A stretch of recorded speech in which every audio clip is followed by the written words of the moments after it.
वासी हैं, उनकी जो विकास की जो गाथा चल रही है उसके बारे ईमानदारी से अपनी बातों को रखना चाहूँगी ताकि परिचर्चा जो है उसकी सार्थकता आगे जा करके सिद्ध हो सके। आदिवासियों के जीवन मूल्य में और जीवन के धुरी में जल जंगल जमीन का एक विशेष महत्व है और ये जो एजेंसी है ITDA ये वन अधिकार कानून के लिए एजेंसी के तौर पे काम करती है और बीते 6 महीनों से मैं भी इसके साथ में काम कर रही हूँ। लेकिन जो समस्याएं आ रही हैं उसके बारे में इस मंच के माध्यम से मैं जरूर अपनी बात रखना चाहती हूँ ताकि उस पर सार्थकता से सुधार की पहल हो और आगे जाकर के काम हो सके। चूंकि यहाँ झारखंड सरकार ने SOP का गठन या प्रावधान नहीं लाया है जो कि स्टैंडर्ड ऑपरेटिंग प्रोसीजर है, जिसके चलते ग्राम सभाओं के माध्यम से जो दावा पत्र आ रहे हैं उसमें कहीं ना कहीं जो कानूनी रूप से प्रावधान को बताया जाता है उसके आधार पर अंचल और वन विभाग की तरफ से बहुत सारी त्रुटियों को बार बार बताया जाता है, जिसकी वजह से जो प्रोसीजर है उसमें बहुत डिले हो रहा है।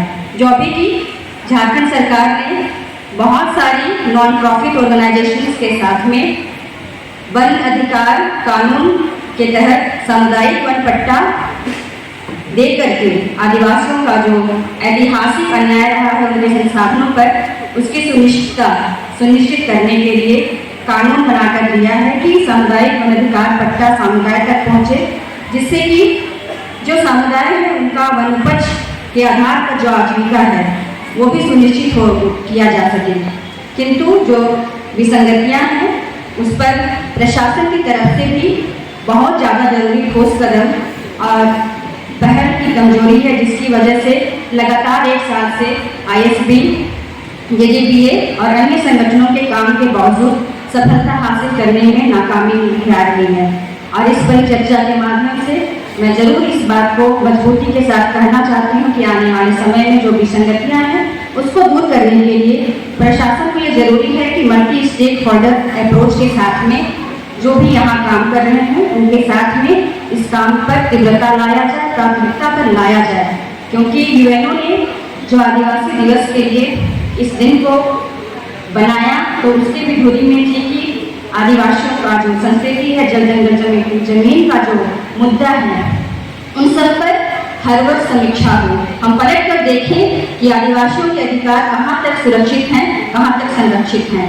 और इसलिए मैं ये बात प्रमुखता से कहना चाहती हूँ कि चूँकि इस काम से जुड़ी हुई हूँ, इस काम में मैं विभाग का सहयोग और वन विभाग का सहयोग और जिला प्रशासन के सहयोग की अपेक्षा करती हूँ और चाहती हूँ कि प्राथमिकता के आधार पर इस काम को किया जाए, जिससे कि आज के दिन की भी सार्थकता हो और मेरा यहाँ आना भी सफल हो।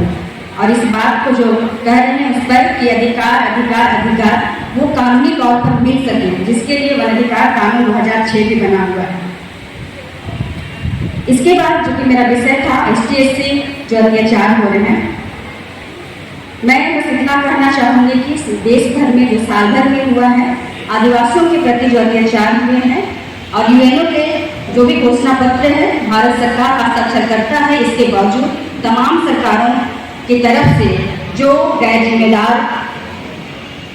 उनका रवैया रहा है, कानूनों को कमजोर करने का रवैया रहा है, इससे आदिवासी समुदाय आहत है। मैं एक सामाजिक कार्यकर्ता और महिला अधिकारों के लिए पिछले 9 से 10 वर्षों से जमीनी स्तर पर काम कर रही हूँ और मैं समझ सकती हूँ कि प्रशासन के आधार पे और उनकी कार्यशैली में, सरकार की कार्यशैली में, नीतियों के आधार पर हम इस समय कहाँ खड़े हैं। और इसलिए मैं एक कविता के माध्यम से बस एक बानगी दिखाना चाहती हूँ। महिलाओं की तरफ से एक कविता के माध्यम से ये बताना चाहती हूँ कि हम आज कहाँ खड़े हैं। ये एक परी कथा है।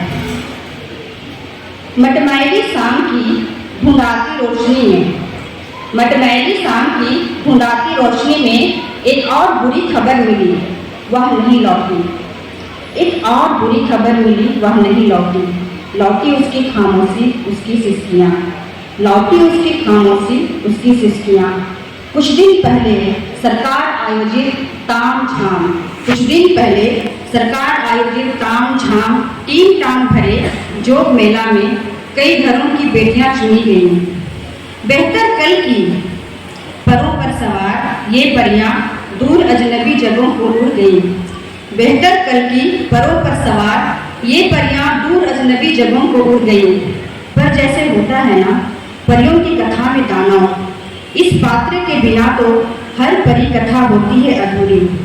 देश की तथाकथित मुख्य धारा में तैरने वाला भीमकाय नुकीले पंजों वाला दानव, देश की तथाकथित मुख्य धारा में तैरने वाला भीमकाय नुकीले पंजों वाला दानव। यह मुख्य धारा ऐसी ही बड़ी सी धारा, यह मुख्य धारा ऐसी ही बड़ी सी धारा जहाँ तैरते अनगिनत दानव चोर की तलाश में। रोजगार का सब्ज बाग दिखा, रोजगार का सब्ज बाग दिखा ये दानव इन परियों को नकली स्वर्ण पिंजरों में करते कैद। और शुरू कैदी परियों की अनवरत यातना, और शुरू कैदी परियों की अनवरत यातना।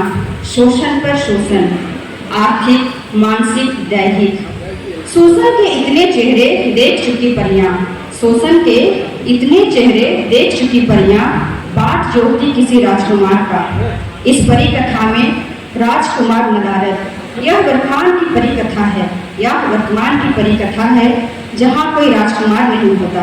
लुटी पिटी एक परी जब घर लौटी, लुटी पिटी एक परी जब घर लौटी, अपने अनुभव के टुकड़े, अपने अनुभव के टुकड़े परी बहन से बांटी।